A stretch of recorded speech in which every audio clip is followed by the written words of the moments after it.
Everyone understands the practical importance of preparation. Before taking a long vacation, we first take time to schedule our lodging. We map the route that we're going to take. We pack every item necessary for this trip. We prepare for other major decisions like marriage and childbirth. We prepare for major expenditures and investments like houses and retirement funds.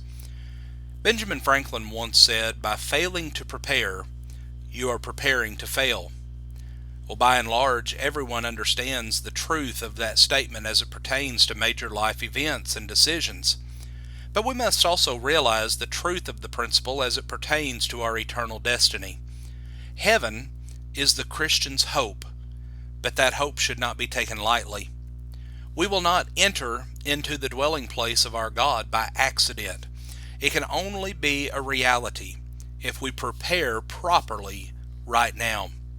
Peter describes our hope of heaven and the need to prepare for its realization in 1 Peter 1, verses 3 through 21.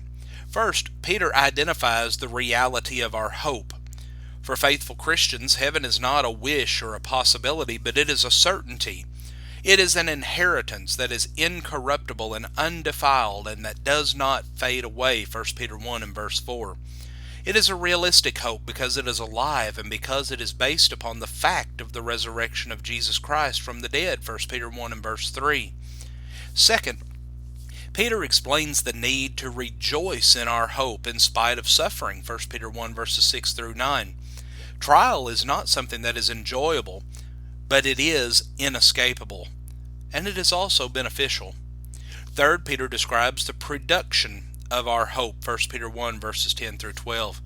Faithful men and women throughout history played a role in the achievement of God's scheme of redemption. And we should rejoice because we are the current beneficiaries of the blessings that prophets have inquired and searched carefully for and that angels desire to look into. And finally, Peter discusses the need to prepare for the realization of our hope, 1 Peter 1 verses 13 through 21. Friends, heaven is a prepared place for a prepared people. When the Lord returns, those who hear, "Well done, good and faithful servant, enter into the joy of your Lord," will not do so by accident, rather because they lived faithful lives of service to their God. Three imperatives make up the preparation section, though, and it defines for us how God expects us to live in light of our hope of heaven. First, we're told to rest your hope. Second, to be holy. And third, to conduct yourselves in fear. To rest your hope on heaven is to firmly cement our attention, desire, and expectation there and nowhere else. Jesus said, "Lay up for yourselves treasures in heaven," Matthew 6 and verse 19.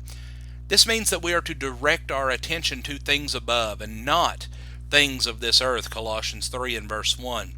But putting stock in the possessions, pursuits, and even the people of this world is something that is futile. Heaven is the only sure investment that we have in this life. In conjunction with placing our hope correctly in living correctly.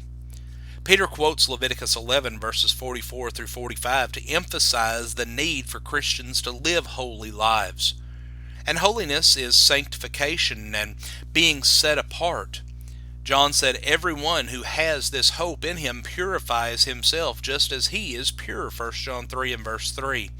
If we are unwilling to reject sin, to live for and like the Lord now, then we cannot expect to live with him for eternity. Godly fear is the final item that we see in this list, 1 John 1 and verse 17. We serve a God who without partiality judges according to each one's work.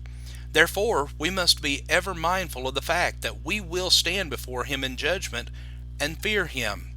That is, a healthy respect for his authority and fear of his discipline. But according to 1 Peter 1, verses 13 through 21, preparing for heaven means resting our hope there, living holy lives, and fearing God.